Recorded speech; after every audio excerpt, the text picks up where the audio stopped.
নারী টি-20 বিশ্বকাপের আয়োজক বাংলাদেশ হওয়ার কথা থাকলেও রাজনৈতিক পরিস্থিতি বিবেচনায় পরিবর্তন আনা হয় ভেন্যুতেই। বাংলাদেশ থেকে সরিয়ে নিয়ে যাওয়া হয় সংযুক্ত আরব আমিরাতে।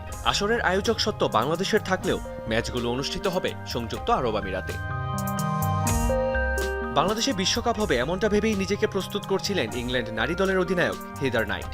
শুধু তাই নয়, 18 মাস ধরে প্রস্তুতি নিচ্ছিল ইংল্যান্ড। তবে আইসিসির সিদ্ধান্তকে সম্মান জানিয়েছেন হিদার নাইট, পাশাপাশি সমবেদনা জানিয়েছেন বাংলাদেশের দলের প্রতি।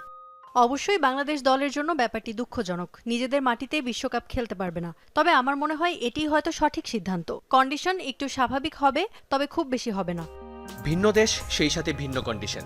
সিলেট ও মিরপুর থেকে সরিয়ে ভেন্যু নির্ধারণ করা হয়েছে শারজা ও দুবাইয়ে। শারজা স্টেডিয়ামের ধারণ ক্ষমতা 16,000, দুবাইয়ে 25,000। দুবাইয়ে অনুষ্ঠিত 2021 সালের ছেলেদের টি-20তে ভারত পাকিস্তান ম্যাচ ছাড়া দর্শকের উপস্থিতি ছিল না চোখে পড়ার মতো। তাই হঠাৎ করে এই পরিবর্তন অনেকটাই ভাবাচ্ছে ইংলিশ দলের অধিনায়ক হিদার নাইটকে।